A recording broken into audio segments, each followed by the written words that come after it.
Hey everybody! This time on Jenny's Way, Jerry Roisentul, who is a motivational speaker, entrepreneur, author, and coach, will tell us his story of how he rose from rockiest of the bottoms to health, wealth, and most importantly, happiness.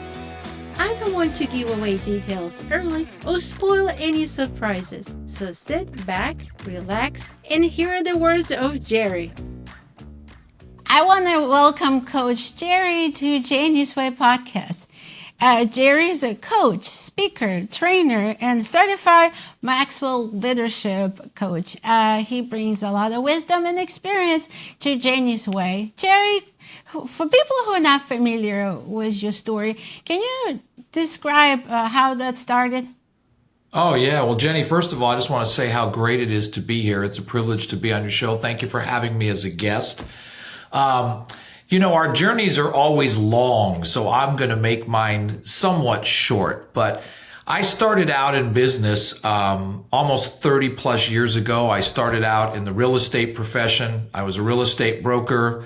I found out that real estate brokers a lot of time are broke, or at least I certainly was. So I decided to do something different, and I went into the network marketing profession. And I was in the financial services field, and I ended up spending the first 13 years of my career there building a successful business out here in the desert where I live. And through the journey of building that business, I met my son's mom in the business. We got married. We spent 10 years working side by side together. And in April of 2003, my son was born, which was the greatest gift of my life. And my son's mom and I started to go through some challenges and difficulties, and we went in and out of counseling for 3 years. And then in 2006, we just amicably decided that we were going to divorce. And at that time, being married for 10 years and having built a business, I was dealing with a mammoth amount of depression. I went from seeing my son daily to seeing him twice a week. My business that we'd invested 13 years in building started to implode on us.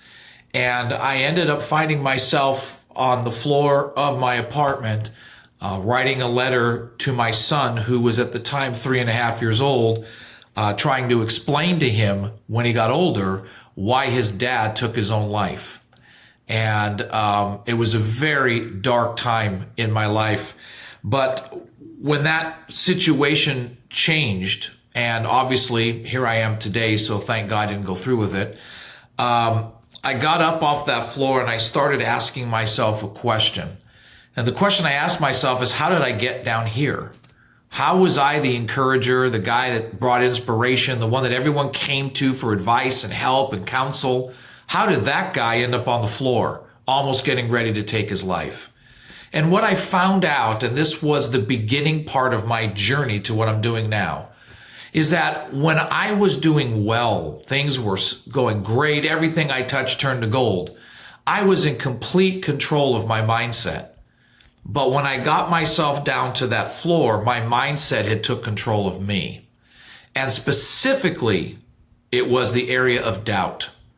I started to doubt myself, my skills, my abilities, whether I was talented enough, smart enough. I heard all the doubts from people around me that you're never going to amount to anything. This wasn't cut out. You weren't cut out for this. And doubt literally almost took me out. And so I started on this journey of being reborn and rededicated my life to making sure that whatever lessons I learned, I could take and help other people get through those mental blocks and obstacles that we face. And that's why I took a lot of that stuff and I wrote my first book last year, which is aptly called Don't Let Doubt Take You Out. And it's really strategies on how to manage the doubts we have, overcome the fears we face, build confidence in ourselves, so that we can create an unstoppable life.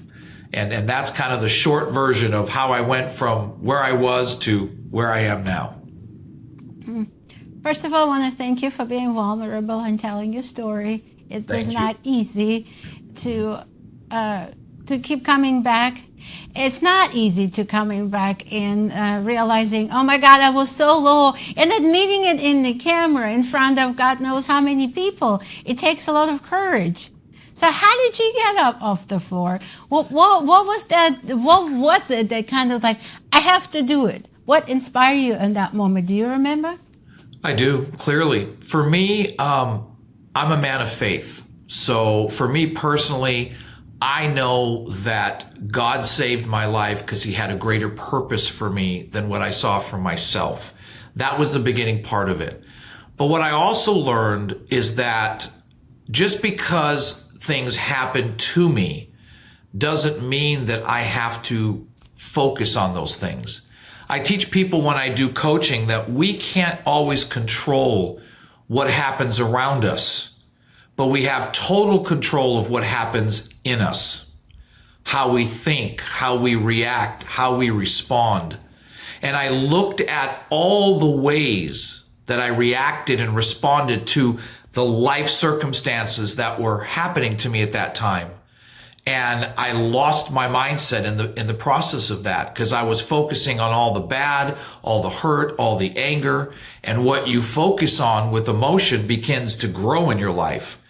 And so when I got up off that floor, I just knew that I had to learn what it took to better manage your mindset, how I could take this experience that almost took me out and really use it as a platform to help entrepreneurs, to help business people, to really understand that they can't always control what they see, but they can control how they react, how they respond.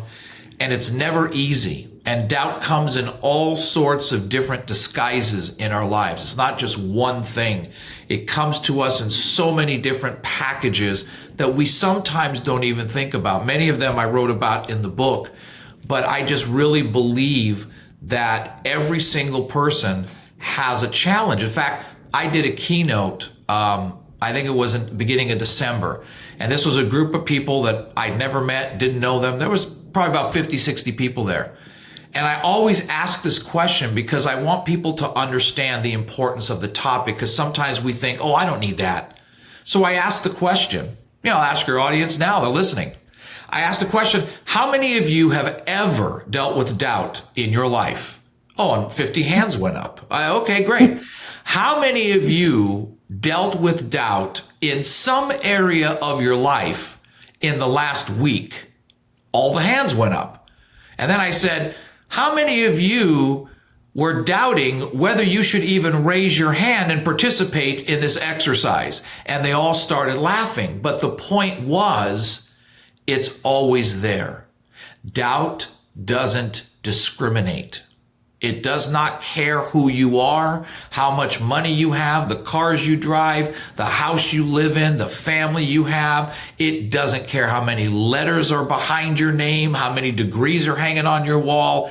If you have a mind, you have a playground for doubt to come in if you don't learn how to manage doubt. What do you think about us humans? We have doubt like all the time. What is it? A lot of it comes from childhood. A lot of it comes from our conditioning. I always say that we can look back at our family environment. We can look back at our educational environment, and we can look back at just in our social circles. And you'll always see things that happen in one of those three areas that contribute to many of the challenges that we deal with today. Like you can have family members that are always telling you all the reasons that you can't and you won't and you shouldn't and what are you doing? Well, that's where doubt creeps in. You can have educators, teachers. I had a teacher that always said to me, you know what, Jerry, you're never going to really do much in your life. Well, that creates doubt in me that, okay, I'm not going to be anything.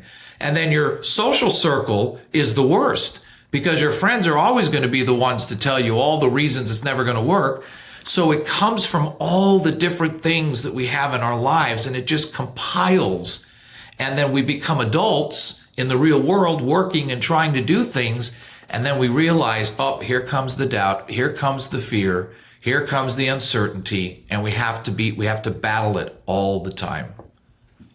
How that we go from doubt to fear and kind of freeze quite often? Well, I always, that's a good question, Jenny. I always like to say doubt and fear are like cousins.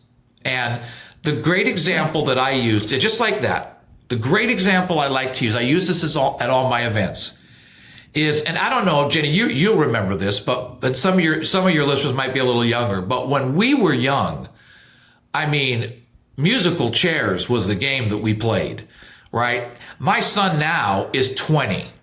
So I asked him what he thought musical chairs was. And he says, you sit in a chair and you listen to music. I'm like, oh, no. Musical chairs was the first UFC. It's a lot more fun. It's a lot more fun than that, right? And for those that remember it, the best part of musical chairs was when you got down to the one chair and the two people. And the music was playing and they were creeping around the chair.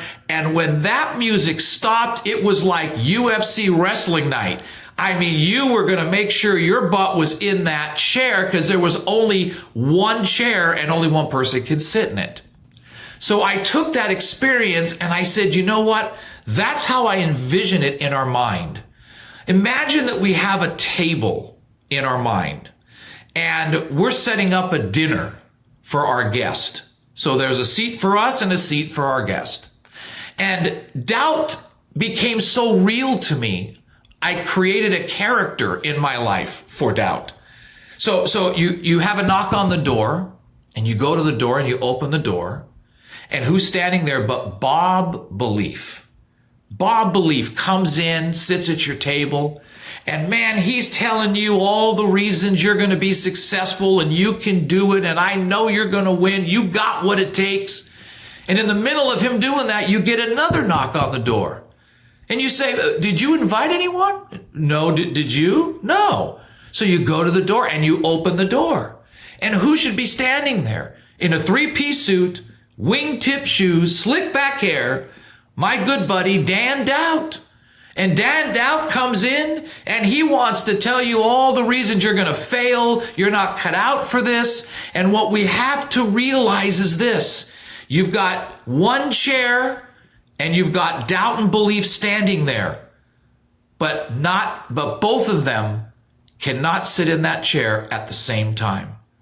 So I ask people all the time, who's sitting in the table of your mind? Is it doubt or is it belief? Because they cannot exist together. And that really is an eye-opener for people to realize, wow, I can only have one or the other. I got to work on this area. Mm-hmm. What are the best tools to work on that? I think, first of all, there's lots of them. And I can only tell you from my own personal experience of what I've done. But, you know, and people might think, you know, you've lost your mind when I say this. But as I said, I created a character for doubt. Dan Doubt. Now, some of the women may say, well, I like Debbie Doubt. Well, we'll call her Debbie Doubt. That's fine. Doesn't matter what you call it. In my world, he was Dan Doubt. And I would speak to doubt as if it was an actual person. So when I started to have those doubts come into my mind, I would stop. Now, I have to preface this and say, I wouldn't do this like if you're walking in the mall or something. People are going to think you really lost your mind. But like if you're in your car. You think they will think you crazy or something? They're going to call the cops and have you arrested. So I always did this in my car. And what I would do is I would just say, doubt, I don't accept you, I don't receive you, and I don't believe you. And then I would speak out of my mouth the exact opposite of what I wanted from what doubt was saying. So if doubt said to me, you know, Jerry, you're never going to be a great leader, I would literally say, doubt, I don't accept that. I don't receive that. I don't own that. In fact, I'm going to become a strong leader, a confident leader, a leader of thousands, a leader that people are going to turn to and ask for help and ask for advice. And if nothing else, Jenny, when I was done with that, I just felt like I just got in the ring with Mike Tyson and knocked him out. I just felt, man, I feel so empowered because our words have power. And we talk so much about what we don't want that we've got to start focusing on what we do want.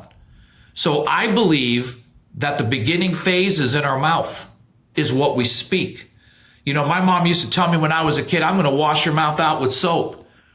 I think some of us adults need to have our mouth washed out with soap by some of the things that we speak out of our mouth. So I wanted to just continually train my mind that when doubt tells me you can't, I'm going to speak out all the reasons I can. When doubt speaks into my mind, you shouldn't, I'm going to speak out all the reasons I will. And if nothing else, it changed my state. It changed my mentality. It changed how I focused on things, and it got me moving in the right direction. It's awesome. But let me ask you something. So what, let's say people can't recognize immediately that is doubt. What if they believe that is true? You know, it seems to me people need to have a greater awareness if they have those moments that that's just the doubt, and they just need to have a conversation, like you said, is one of the tools, and just, you know, possibly recognize that it's like, okay, it is not me, it's doubt. I am powerful and I can do it. Yep. Well, that's what people say, is they say, well, this is just how I am. You know, I was just raised this way. And here's what I tell people. I respect that and I understand that. In fact, when I was a little kid, my father used to love working in the garden. And I used to work with my dad in the garden in our backyard when I was 7, 8 years old. And my dad had the man's garage. And what I mean by the man's garage is he had a 24-inch wall, and every spot on the wall was filled with tools. So my dad, at 7 years old, would ask me to go in the garage and find this tool. And he'd say, now, Jerry, it's about halfway down on the wall. It's blue, it's got this, and it looks like this. Okay. So I'm walking in there looking at this array of tools. I just can't seem to find it. My dad would storm into the garage, grab the tool off the wall, because he knew where it was, and he would say something like, what are you, blind? What are you, stupid? Can't you see this?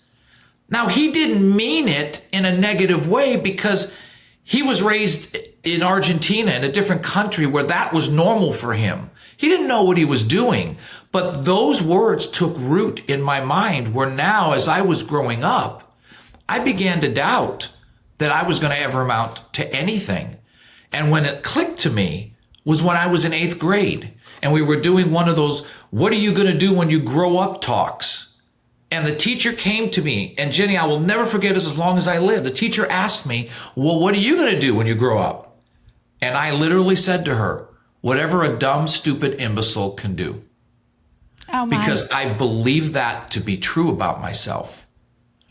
And then I realized I don't have to own who I don't want to be. I can choose to own that and accept that and carry that the rest of my life and be a dumb, stupid imbecile that amounts to nothing.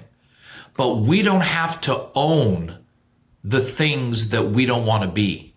So when someone says to me, well, this is just the way I am, I respectfully say to them, because of my experience, no, that's how you choose to be. Yes, that might have been the way that you were raised and the way you were brought up, but you're choosing to still be that way, because if you don't like it, you can choose to make a difference, right? And that's the same with doubt. When it comes into your mind, you know it, because doubt is getting you to question everything. Anytime you're questioning something, that's doubt. Well, I wonder if this is going to work. That's doubt. Well, man, what if I get up on stage and, man, I forget all my lines? That's doubt. What if I get on this podcast? You improvise. Improvise. Yeah, right. You improvise, but, and that's true. But if you're so focused on all the doubts that are talking to you, and you don't say, Doubt, I don't receive you. I don't accept you. I'm going out there. I know what I'm doing. I know how to speak well. I'm going to light it up. I'm going to blow this thing up. And then you get out there with that mindset. You perform differently than if you go out with those doubts hanging over you in your mind. You gotta just be aware that anytime you're questioning anything you're doing, that's a good sign that doubt's trying to creep into your mind and take you out of the game. That's a good thing. It's like an indicator. If you feel doubt, that means you have to stop and say, is it really? Right, I'm pretty sure I can do it. But then you will always, it seems to me the doubt is there to almost to a certain degree to protect us. In a way it can for certain situations. It'll at least make you, sometimes, people ask me that, and Jenny, that's a great point, because sometimes people ask me, well, can doubt be good? And I say, well, there are times where I've had doubts that have made me question what I'm doing, but it's because of that I realize that might not actually be the best way for me to do something. So it can be a tool at times, but most of the time when people handle it, it's really because it's that negative effect that doubt has on us. And so that's why you've got to really question it. Where is this coming from? Is this real? Like when people say, well, so-and-so spoke to me and, now I'm doubting. It's like I had a friend of mine who was starting a business or was starting a business with me. And then he came to me and says, well, I don't think I'm going to do this anymore. And I says, why? I said, you were so excited. He says, well, I just don't know if I can. And I said, well, why? And he says, well, I just spoke to my friend and I said, wait a minute. Your friend is filing bankruptcy. Your friend has no money. And you're going to go talk to your broke friend who's filing bankruptcy and ask him, what do you think about me doing financial services? Go talk to someone who knows. That's a great advice. Right? I mean, why are you going to take advice from people that are broke, that aren't where you want to be? And they put the seed of doubt in your mind. And then you say to yourself, oh, yeah, I should have known better. What was I thinking? But who are you taking your advice from? You got to remind yourself of that. Who you're taking advice from is just beyond important. Like, it's so important that you have to be really careful. Oh, absolutely. My dad came to this country with $200 to his name, had no idea what he was going to do with his life. Very much, you've got a story too, Jenny, so you'll appreciate this. And he decided to go into the drapery business. He married my mom, didn't know anything about drapes, but he said, I'm going to learn how to do it. And my dad learned how to do drapes, and we live in Southern California. And my dad became the premier drapery installer in all of LA, Orange County, and San Diego County. He was written up in the LA Times. I mean, he did high-level jobs. I mean, he came from nothing, and I watched him build this and do this and become something that he didn't even know how to do. And at the end of the day, that had a profound impact on me and the advice of who you listen to. Because when I started my business and I was in network marketing, my dad thrashed me about what am I doing and this and that. No, I can't believe this. Why? And here's what I realized. My dad had built a successful business. It was just him. He was the business. But he knew nothing about the network marketing business. So even though he was my dad and I loved him, I couldn't take advice from my father who had no experience in the profession I'm trying to go into, because his business was different than my business. Had I listened to him just because he was my dad, my whole life would have been different. But rather than listening to my dad, who had no experience in that field, I sought out the people who were winning in that field and learned from them and went on and built a successful business. So we got to be careful. And sometimes our family, they have our greatest interests at heart, but sometimes they just don't understand what they don't understand. And like you said, he maybe had the best interest of you at heart, and he felt like he was a great businessman. Wouldn't you agree? And he was, totally was.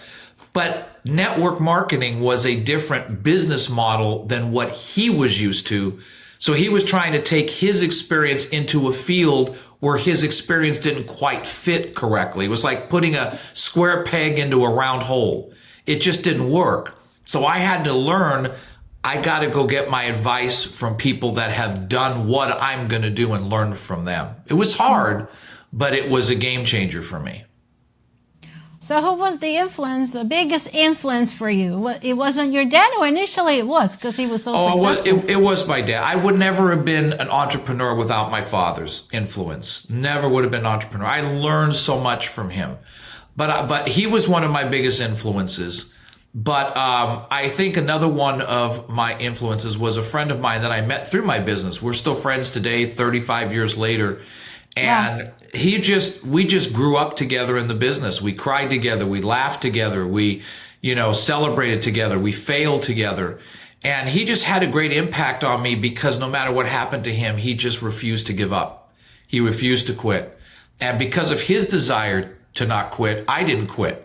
Because I didn't want to quit on him. He didn't want to quit on me. So we just kept growing together until we became successful. And that had a profound impact on my life. And he really influenced me a lot in just the way that he handled the circumstances around him. And like I said, to this day, we're still friends. We talk probably about 2-3 times a month. That's great. What are the quality of successful business person, no matter what you do? Determination sounds like top one.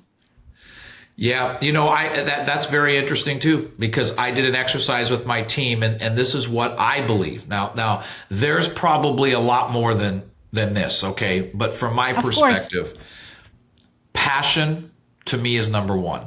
If you're not passionate about what you do, go find something else that you're passionate about. You got to have passion. You got to have resolve. And resolve is nothing more than determination, the tenacity. It's the tenacity that when I get knocked down, I'm going to get back up. No matter how many times I get knocked down, I have the resolve that I'm going to just keep getting back up until I figure it out. So passion, resolve, integrity. My father used to tell me this all the time. Your integrity and your character is all you have, son. And if you lose any of that, you've lost everything. And so I walk in as much integrity as I possibly can. My father had a saying that your integrity is never for sale, so don't sell it. And so I believe integrity is important. I believe drive and desire are important. You got to have the drive to do it and the desire to get it done. And then the last thing is you just got to have an excitement about yourself and what you're doing. And if you take those letters, passion, resolve, integrity, drive, desire, and excitement, it spells pride. And my father always used to tell me, if you're going to become successful in business, always have pride in who you are and what you do. And so what does pride represent?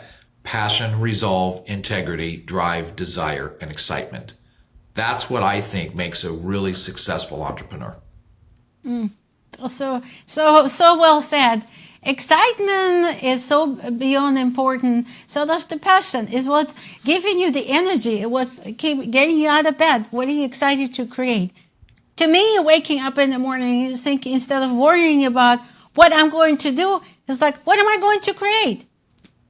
That's a great perspective shift. Instead of what am I going to do? What am I going to create? Who am I going to help? What kind of value am I going to bring to someone today? Because then you're focusing on outcomes and things that are exciting. And people always ask me, how do you develop passion? And I always tell them what I learned. Find something you would do even if you weren't getting paid to do it. That's where your passion is. That's interesting. That's one of my favorite questions. When I interview someone, I say, what would you do if money wasn't important? You already answered. What are you doing now? I would do exactly what I'm doing now if I wasn't getting paid a dime to do it. Because I don't do, and I know this is crazy because as entrepreneurs and business people, of course we're in business to make money. Nobody starts a business and says, I'm going to see how broke I can really become. No, it's all, we want to make money. But I've learned that instead of chasing money, what I chase is impact. And the more impact I make in people's lives, the more the money just seems to follow along with me. And so my mind is never focused on the money aspect. My mind is always focused on who can I add value to? What can I share today from my journey that can change someone's thinking, change their situation, make a difference for them? That's where the joy comes from. And your passion is in line with that. When you see success around you, it fuels your passion to keep going. And man, I gotta make it happen. I gotta keep going. There's more people to help. That's why I'm here with you. I don't know who's going to listen to this. There may people listen to this, and this may not affect anyone. But if it affects one person, then that's what it's about to me. Yeah, that's very similar to what I believe. If I can change one life a day, at the end of the year, how many lives have changed? Is 365? That's or maybe right. 66 if it's a leap year. And that's huge. That's a big deal. That's a big deal. And one a day. And sometimes you'll plant seeds in people's lives that you will never see a harvest from, but you don't know that didn't harvest in their life somewhere down the road. So I call myself a farmer. I'm just a seed planter. I'm planting seeds in everyone's life and letting them harvest whenever they harvest. That's so very well said. I feel like we align in that regards because I wake up and I feel like what problem can I solve? How can I create a solution to the problem that people will feel empowered, that make people's life change? And you never know who can hear your message. When I go online and I think of what I want to say, I say, how can I say it that will resonate with people so I can motivate them to get to that next level? Right. And that's exactly what it is. Motivating people and encouraging them to get to the next level. Well said, Jenny. Well said. You cover so many different things, and I'm like, where should I go next? But let me figure out. Right now, I want to see, how do you feel that story, you being on the floor, affected you now? What's the effect on that? What happened at that moment? You bringing it in your life right now? Wow. I share that story every chance I get, everywhere I go. And it is difficult because you relive it every single time. And anyone that's ever been through any kind of traumatic experience, doesn't have to be that, but any kind of traumatic experience, you can go back and remember the smells of where you were, remember the sounds that were around you. So every time I share it, I relive it. But the way it's helped me is that I see the impact that story now has in other people's lives. I think one of the greatest testaments to that was at an event I did on the East Coast 5-6 years ago. And at the break, I had some woman that came up to me. I mean, sobbing. We're not even talking crying. We're talking sobbing. And I sat down with her on the break, and she told me the story that the night before, she was sitting on her couch with a bottle of pills because her husband had just left her. Her job just fired her. And she just felt she had no hope and no way out, no way to get back on track. So she had a bottle of pills sitting on that couch. And she says, I was thinking of downing the pills and no one would care that I was gone. And she said, and something told me that I need to be here at this event today. I didn't want to be here. It was an hour away. I don't even know why I needed to be here, but I couldn't get it out of my spirit. Something kept tugging on me. You've got to go to that event. And she said, your story just changed my life. Because when I see who you are now and know that you were once where I am yesterday, that gives me the hope that I too can overcome and rebuild my life. That to me is what matters to me, is how I take that story and now turn it into the very thing that I share that connects me with people and helps me minister to them if I'm at church, or it helps me share with them in whatever capacity I'm in. That's how that story is really impacting what I do today. And worse reliving it because you're changing people's life. Yeah, and you know what? And that's a great, that's why I do what I do. You know, I wrote my book for that simple reason. How can I get this out to a broader range of people, that one person can read the book that maybe I've never even met, but that whose life will be impacted by what they read and the stories that I share? Who knows? But that's the beauty of why we get up every day and try to add value to people's lives. Another couple of points that you mentioned, one of them is like the question, how did I get here? So you have to practice mindset, especially if your life is great, because you don't ever know what bumps you're going to have in the road. Wow, Jenny, that's another good point you make there. I always tell people this all the time. The strength of the mindset you develop when things are good will determine how long you stay in the valleys when you're down there. You don't Absolutely. wait till you get into the valleys and then say, oh, I better work on my mindset. No, the work you do on your mindset when everything's going great determines how long and how fast you're in the valley when things go bad. Because if your mindset's strong when things are great, it'll help pull you out of that valley faster than if you're in the valley going, well, now I got to work on my mindset. Well, now it's going to take you twice as long to get yourself out of there. So I tell people all the time, Jenny, you got to work on your mindset daily. I don't care if you won $1 million in the lottery tomorrow. Work on your mindset, because at some point, or you're going to lose it. oh, yeah, right? Well, look at all the people that have won the lottery and in 2 years they have no money. What? They don't know how to manage it. They don't know how to handle it, right? Their minds are all excited with, look what I got. You have to manage your mindset on the summit so it can help pull you out of the valley when you're down there. Absolutely. I got it from Dr. Joe Dispenza. He said, take a look at our life. Love Joe. And why is it people wait till they're so low and it takes them so long to get out of that state? Why don't you work on yourself when you're doing great? Love that. But it's absolutely the truth. I work on my mind daily.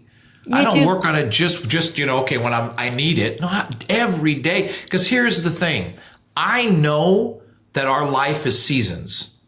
Yes. Okay, they're always seasons. And I know at some point I'm going to be in a valley. That's not negative. That's just life and business. And realistic. So if it's realistic, right? It's the truth of how life is. So if I know at some point I'm going to be in a valley and I don't want to stay there long, I'm going to start preparing now for when I'm in the valley. So when I get there, I've got the tools and the skills to get out quick. That's what I teach people all the time. Mm-hmm.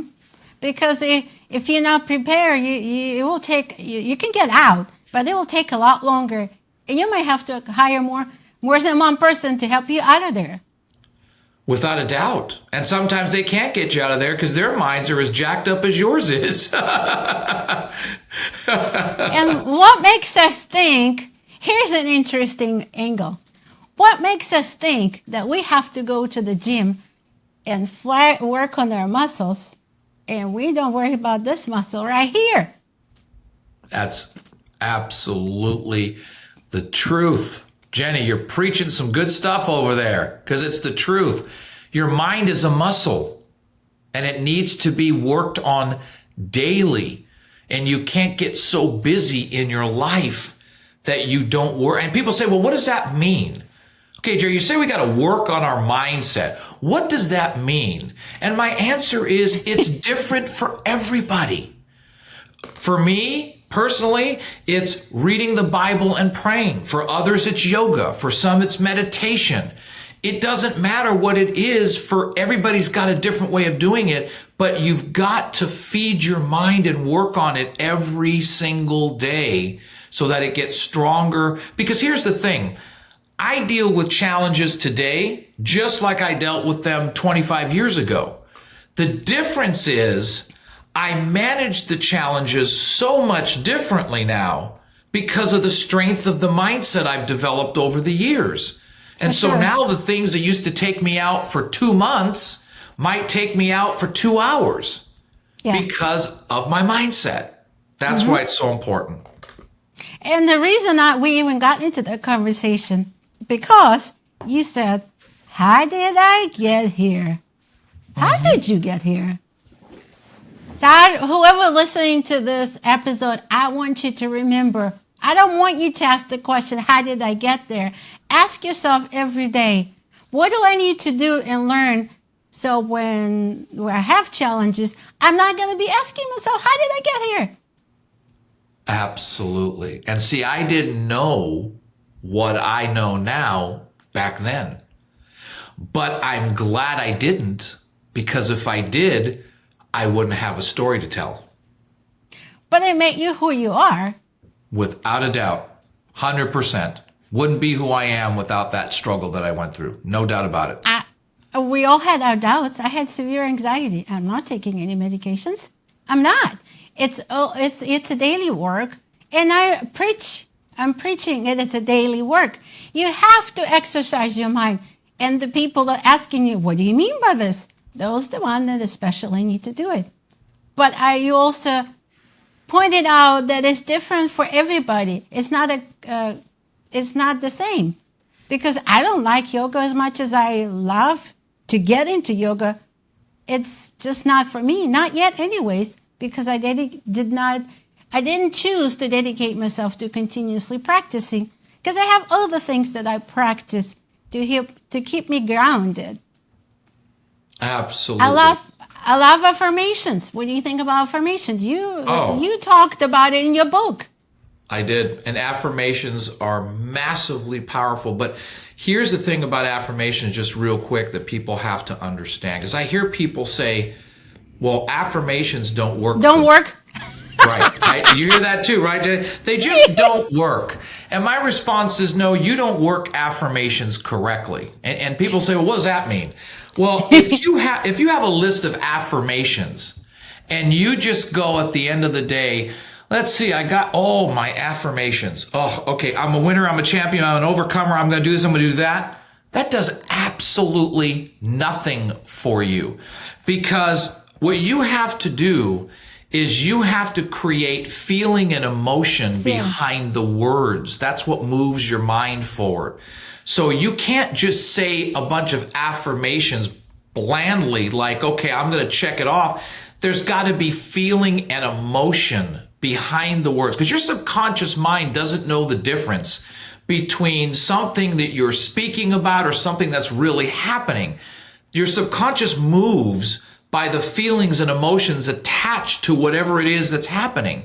So when you say the affirmations, you can't just say, well, okay, I'm a winner, I'm a champion. No, I'm a winner. I'm a champion. Mean it. Feel it. I tell people this, Jenny, don't say the words, feel the words. Feel the words in your soul, because that's how you get affirmations to shift your mind. Just saying a bunch of words does absolutely nothing. An actor doesn't just read the words from a script. An actor takes those words, internalizes them, and then puts feeling and emotions behind those words. So when we're watching on a movie screen, we're crying, we're all emotional because they didn't just say a bunch of words. They added the feelings and emotions to bring those words to life. That's how you get your affirmations to work for you. Not just read a bunch of words and say, okay, well, this doesn't work. Well, of course not. You didn't move your mind to do anything. You have to feel the energy of the word. You can't just say the words. The energy of the words. Perfectly said. Perfectly said. And that's so funny that people, like you said earlier, well, they don't work. Well, do you feel the energy of it? Right. No. Absolutely. And it takes practice. But at the same time, you need to know how to do it right. So in order to do it right, you have to feel the energy, feel the emotion. And I love how you brought the actors. They're not just saying those words. They're Right. leaving their roles. They're in the role. They are that person. Yep. They feel the words. And it translates when we're watching them on screen because we're thinking to ourselves, they just came up with those words on their own, yet it's memorized. Every word was written for them, but the feeling and emotion they attach to it makes it real. Same thing with affirmations. That's very well said. Yep. Jerry, can you tell me about the time when you had no idea what you're doing? How did you overcome it? That could be anything in your life. I'll share the best one. So after I got up off that floor of my apartment, my marriage was done. I was getting divorced and my business had just kind of imploded. And so I was just like, okay, well, I don't know what I'm going to do next. But 5 years later, a friend of mine came to me at church and asked me if I ever thought of coaching. And I said, nope. And she says, well, you should. I said, okay, I'll think about that. She said, no, you've got a gift and my team needs it. And she says, I'm doing a meeting in 2 weeks. I want you to come speak at the meeting. And I want you to offer people a 45-minute coaching session for $20. And I said, I don't know if you heard me. I don't coach. I don't have any programs, any trainings. I don't have anything to teach people. She says, well, you'll figure it out. I want you to come and speak at the event. So I go to the event. There's 30 people there. I offer them this 45-minute coaching for $20, and 15 of these people sign up for this thing. So I called my friend Barbara. I said, 15 people just signed up for this coaching. She said, hallelujah, that's fantastic. I told you there was a gift in you. I said, but Barbara, what do you want me to talk about? I have no clue. She says, well, just pray about it. Something will come to you. I'm like, oh my word. So I talked to 10 people, the first 10 of the 15 people that I did this coaching session with. And she had me put together a 6-month coaching program. Like 6 months. I can't even figure out what to talk about for a day, let alone 6 months. And I just thought there's no way that anyone's going to join this coaching program. They're going to just hear that, boy, this guy knows what he's doing. Out of those 10, 8 of them signed up for the 6 months of coaching. And I was panic stricken. And I called Barbara back. I said, 8 people just signed up for 6 months of coaching. She goes, oh, hallelujah, I told you. I said, what am I going to talk about for 6 months? And she says, well, just pray about it. It'll come to you. And so I started a coaching business. This was 12 years ago, the one I have now, international, worldwide. I started 12 years ago, had no idea, no trainings, no curriculum, no summits, no book, no clue. And all that I remembered was a quote that Dr. Martin Luther King said. Faith is taking the first step even when you don't see the whole staircase. And so I thought, I'm just going to take the first step and figure out how to make this work. And week by week, it was like a puzzle being pieced together 1 week at a time. And it was just amazing to watch this unfold. And it turned into an international coaching business. Wow, that's impressive. Tell me more. How'd you do it? How'd I do it? You know what? It was literally, it was little, my clients were my guinea pigs. So I would teach them, I'd find out what they wanted. I would teach them something and okay, go out and, test it out and, use it.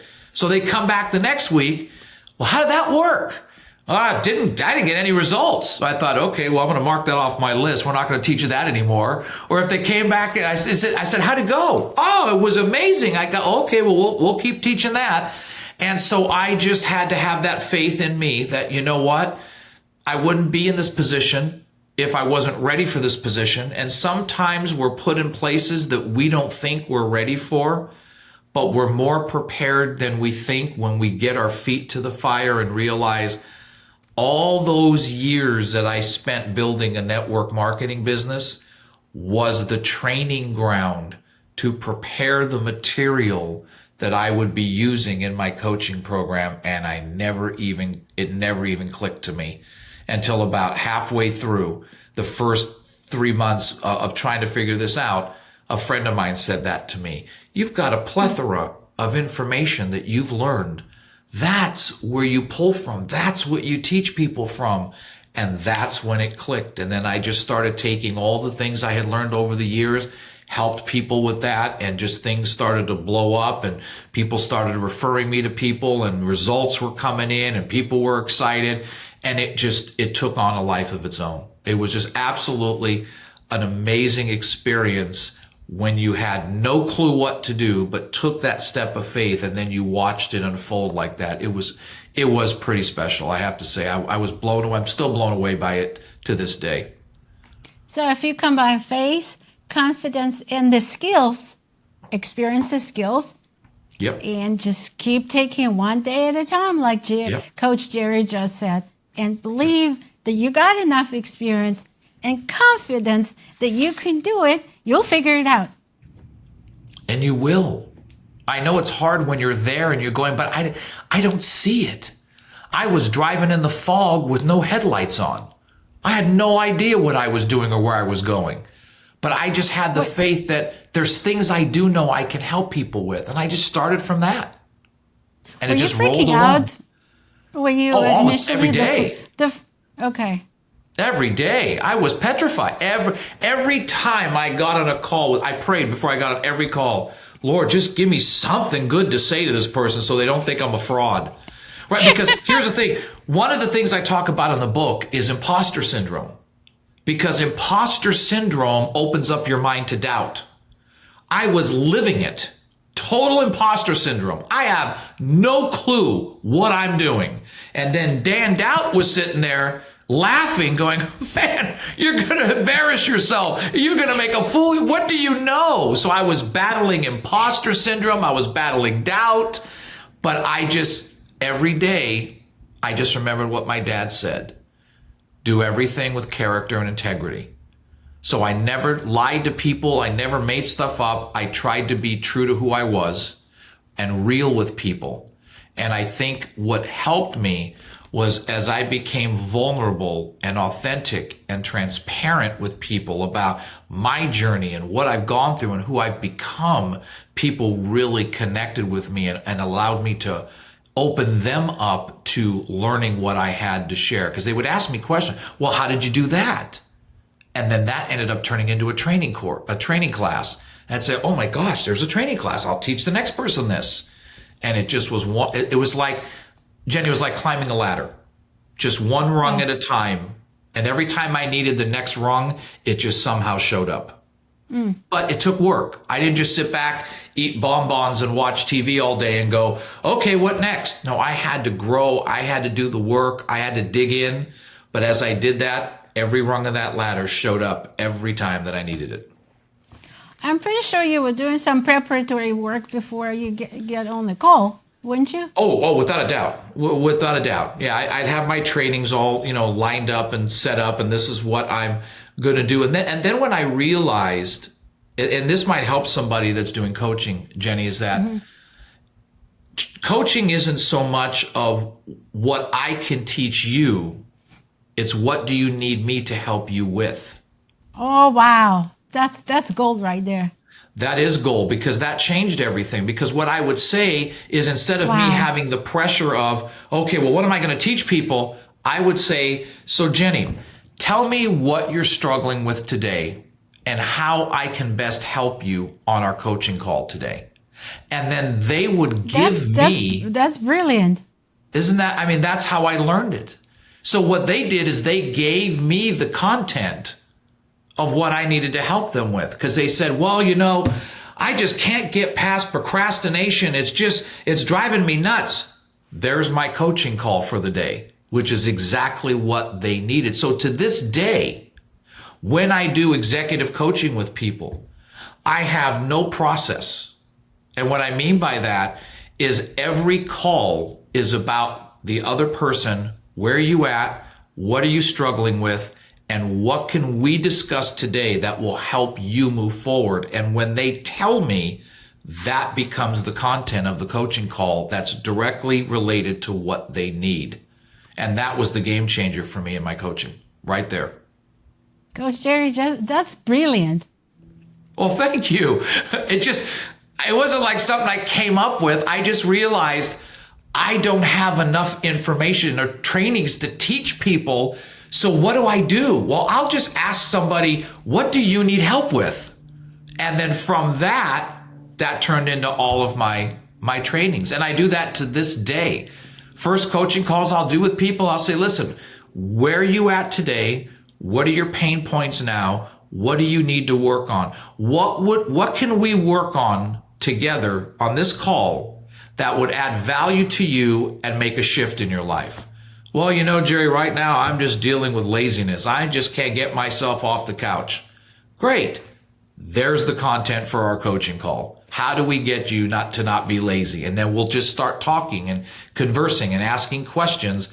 And it turns into a gold mine coaching call because we talk about what that person needs. So what they sign up for to take the course with you may be totally unrelated what you'd be discussing that particular day, because that's the struggle they're having at that particular moment. Right. Yeah, I've never just had, and there's nothing wrong with this. Just for me, I've never done the coaching in the box where it's, okay, you sign up for 8 weeks of coaching and week 1, we're going to do this and this and that. Now, if you're doing a course and you're teaching them something, that's a different story. But personal coaching, I've always just come from the standpoint of my programs are custom tailored to the person I'm coaching. You're going to give me what I need to help you, because you're going to tell me what are your pain points, what are your struggles, what do you need to work on. I'll take that, and then we'll start coaching on how to help you get over that. And that's why people love it, because it's speaking right to their needs, not what I think they need. It's what they're telling me they need. And that was the huge shift in my business. I love it. So I'm dying to know, okay, there will be at least 1 or 2 calls that you will come and say, I have no idea what I'm supposed to do. How would you deal with it? As far as coaching, like they don't have it, or just in general? In coaching, what if they ask you something and you don't know? Oh, I tell them straight out. See, I think one of the things we have I think one of the things about having integrity is being real enough to tell people, I don't have the answer to that. And I've had coaching calls. Together? Would you tell them, well, let's figure out together? Yeah, I've said that to people. I either say this, I'll say, you know what, Jenny, that's a great question. I haven't really dealt with that, so I don't have an answer for you, but I'll tell you what. I'll do some research on that. And the next time we get together, I'll have a better idea. We can talk about it. Or I'll say to her, Jenny, that's a great question. That's not something I deal with a lot, but why don't we keep talking, and together we'll try to see if we can figure this out. And then we'll just keep the conversation going. And it always comes out to something where we can find a happy medium and talk about it. There may be in the question, or the problem may be presents one way, but the underlying cause of the problem may be something totally different. And by asking more questions, you can kind of figure out what the real truth behind the issue. Absolutely. I believe great coaching is all about great questions. The better the questions you ask, the more you get people to tell you what you need to know. It's just like, now here's the thing. A coach is not a counselor or a therapist. And I tell people that you might need some therapy that I can't handle. I'm not licensed to do that. But if you think of a therapist, what do? They just ask you question after question after question, and they're pulling out the things they need to, and you're explaining things, and that leads to 2 other questions. That's what a good coach does. Ask questions, pull out answers, ask a few more questions, pull out some more answers, and that's how you get people to connect. By asking questions, at the end of the day, you're connecting to the other person. Yes, and I think I always say leaders don't leaders don't tell, they ask. Leaders don't tell people things, they ask people questions. And every great leader I've ever been around is a great question asker, for lack of a better term. They're great at asking questions.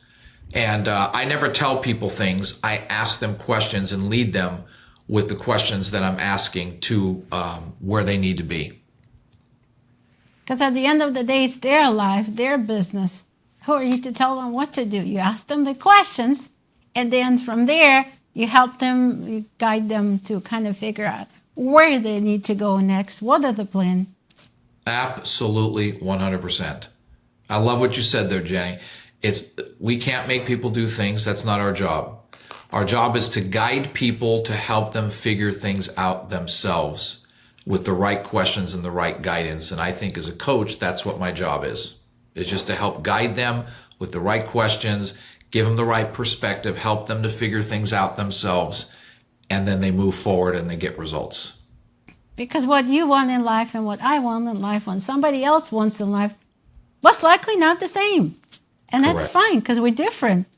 That Correct. brings me to the next question. Everybody has a different definition of success. What is yours?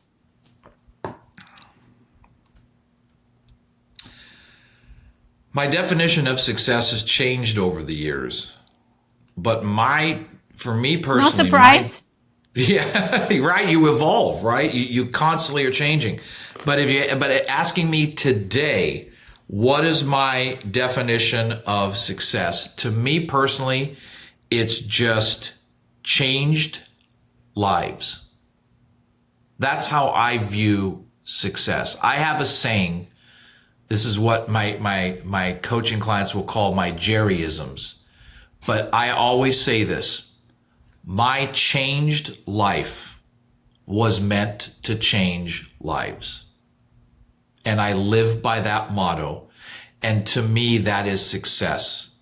When I change someone's life through my experience, my journey, the tools and the strategies that I've learned, that to me is success. I never measure success monetarily, because money can come and money can go.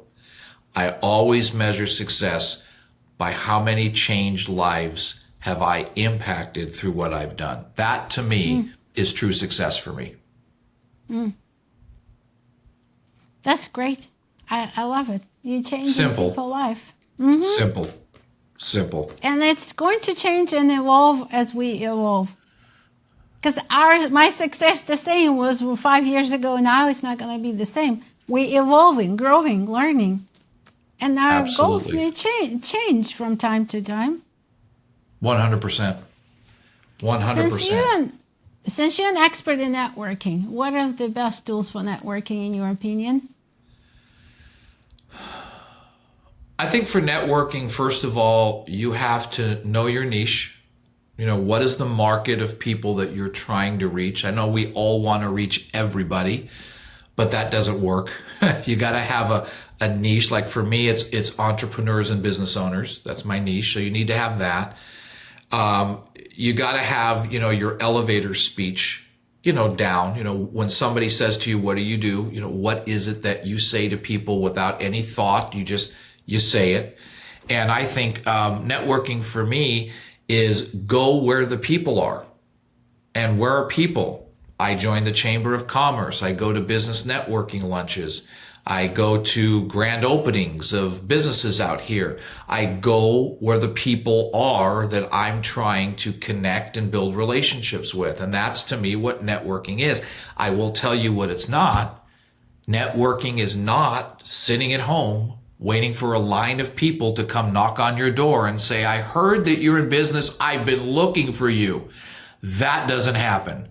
Networking is get out of the house. Get out of the house and go where the people are that you're trying to market to, develop relationships with. Everyone has things in their community they can be involved in. But the more you're around people and they know what you do and they trust you and they know who you are, it just opens up doors for you. Trust and like. Absolutely. Nobody does business with someone they don't like and trust. Okay, I've never done business with anybody in any capacity that I didn't like and I didn't trust. So you can't do that unless you're out there meeting people, having coffee with them, hearing their story, sharing with them. Yeah, like and trust, it seems very simplistic, doesn't it? It does, but it's everything. It's just everything. And here's the thing. You can get people to like you quick. I mean, you can go to a networking event, talk to someone, they go, I really like this person.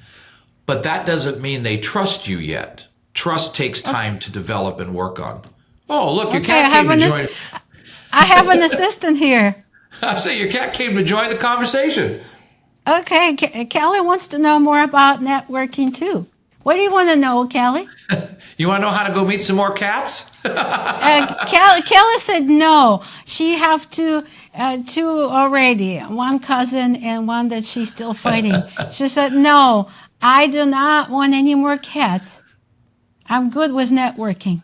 That's good. Okay, well then that's not a topic we'll discuss with her.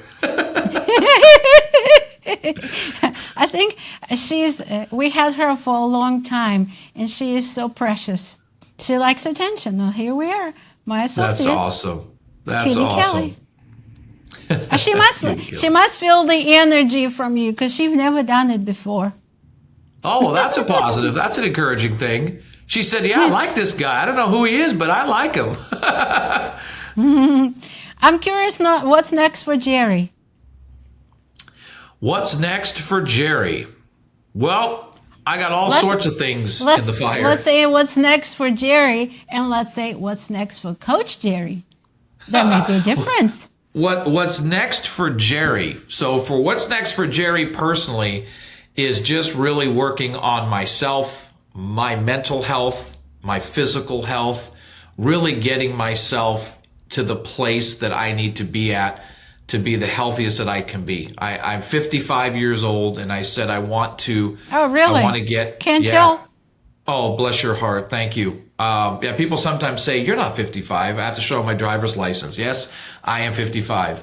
And I want to, so I'm working on myself personally because I think that's something that we neglect and is our health when we're entrepreneurs and business people. And one of the things my father always told me, I mentioned my father a lot because he had such a huge impact on my life. He's no longer with me. He's in heaven right now, but he's still with me every day in my heart. And he always used to say this to me: what is the use of having all the money you want if you're in a hospital room and can never use it? So true.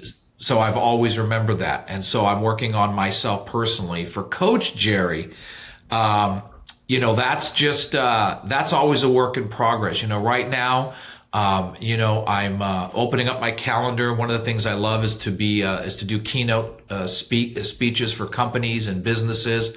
I love to be able to go into to businesses and do leadership training and mindset development training with their teams, help them communicate better, find areas of improvement, build their leadership skills. So I'm really looking to open my doors to do that, both personally and virtually. I'm an author in a book series. I'm writing a chapter for a book that's going to come out in a couple of months called The Change. It's a tremendous book series. It's been around for a while. Nice. So I'm working on that. and just constantly working on how can I continually find ways to meet people, help them impact their lives, and just help them get better and work on their thinking, work on their communicating, work on their leadership. And that's the whole package of what I try and do.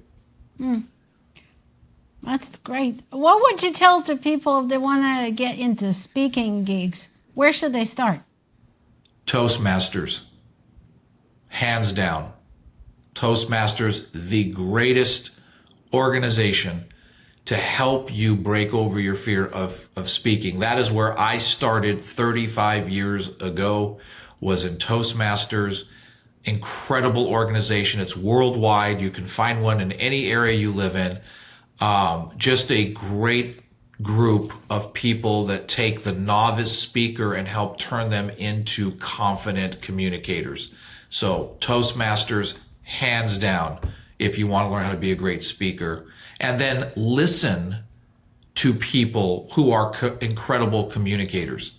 You know, find people that resonate with you and purchase some of their programs that you can learn from them on how to communicate. And, you know, I'm a John Maxwell certified, coach and trainer, and John Maxwell is one of the greatest communicators of all. In fact, he just wrote his new book, The 16 Undeniable Laws of Communication.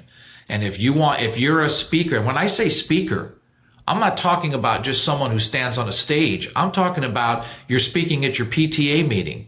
You're speaking at a team function.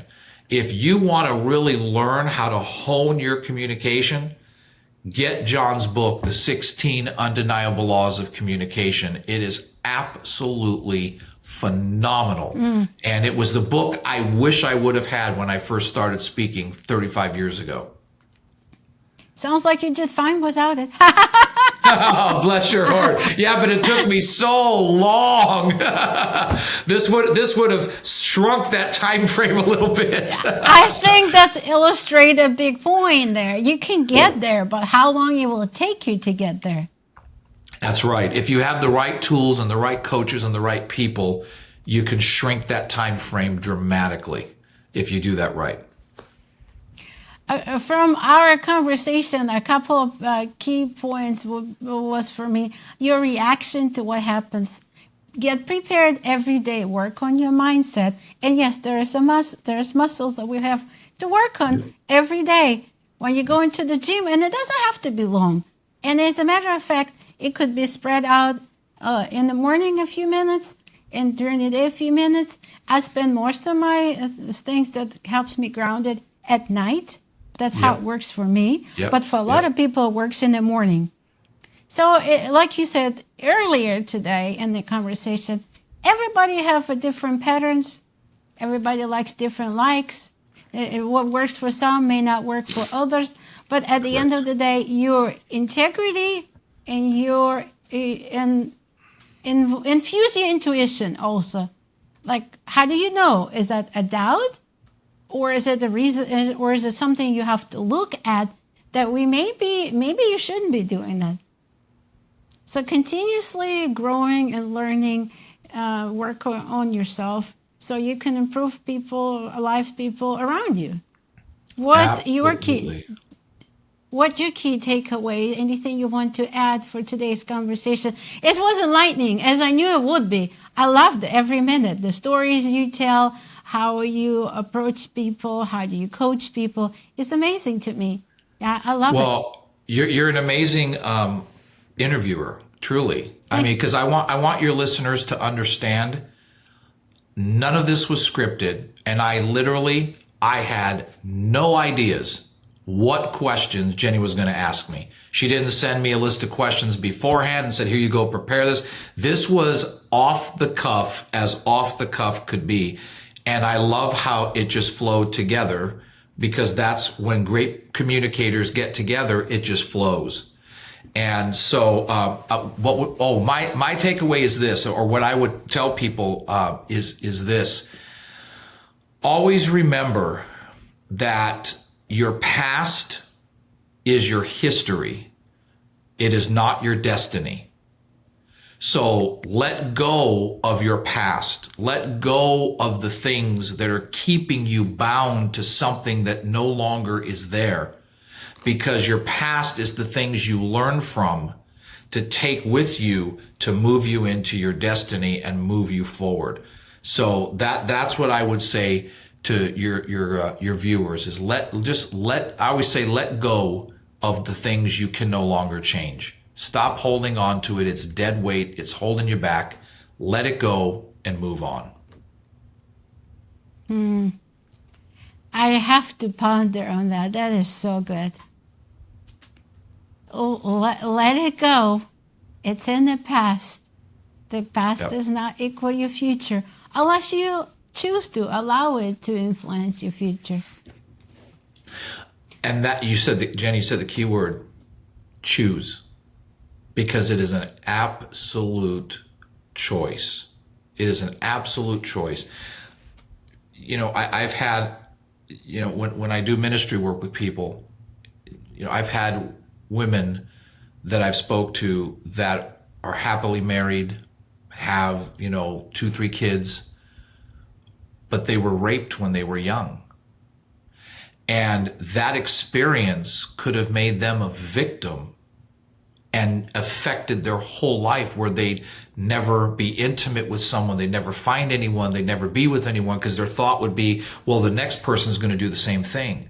But to see these women that have had these horrifying experiences and said, that happened to me, but I will not allow it to define me. That's what it means to let go. Those women will never forget what happened to them, ever. And that doesn't mean you forget. It just means I will not allow that to define me. I will not allow the words that my dad spoke to me, dumb, stupid, imbecile, define who I'm going to become. So we choose if we're going to let those things define us or not. So choose to let go of what you can no longer change. It's giving me goosebumps. You choose. Me too, actually. You choose. Wow. And then here's the example. Your determination and your passion is like, it's never ending. Like no matter what happens, you incorporate in your life and you move on. You choose Absolutely. what you don't want to, you choose what you don't want to feel anymore. You proceed with your goals and your dreams. It may take longer than you think, but that's okay. Absolutely. And it's not easy, and it doesn't happen right away. But you keep working on it, and you just keep moving forward. Because we choose the life we want today. It doesn't matter what happened when you were a kid. You're not a kid anymore. So we choose. Will that define us, or will we define ourselves by what we do from this point forward? That's so true. Well, I really appreciate your time coming, your wisdom and your experience. And it was truly an enlightening conversation. And all the listeners even got to see my assistant, Katie Kelly. How do people find you? We'll, of course, have your links, but if you want to tell them real quick, that would be good. Sure. Well, they could check out my website, which is championmentorship.com. There's all sorts of video trainings and stuff on there they can look at. And if they'd like to reach out to me directly, if they, have an event that's coming up, or they work in a business and say, man, I'd love for you to come in and, do some of this with my team and help them with their limiting beliefs, whatever. There's a contact button up there. Just hit the contact, send me an email. I personally respond to the emails. I don't have my assistant do it. I respond personally, so I will get back to them and they can reach me that way. They can also get me on Facebook. My name, Jerry, which is 2 R's, and my last name is Roisentul, Jerry Roisentul. That's also my handle on Instagram, so they can find me on Instagram as well. Awesome. We appreciate your time and your wisdom and the incredible conversation. Thank you, Jenny. It has been a privilege. Thank you. Thank you for joining me for the insight that is Jerry's story. He reminded me that in no small way, mindset matters to overcome adversity, and we can overcome nearly any challenge by putting determination in motion. I want to thank him again for taking the time to share his experience. I want to hear what you think of Jenny's Way, so please leave comments. And it would help the channel so much for you to like, subscribe, and share. Until next time, see you!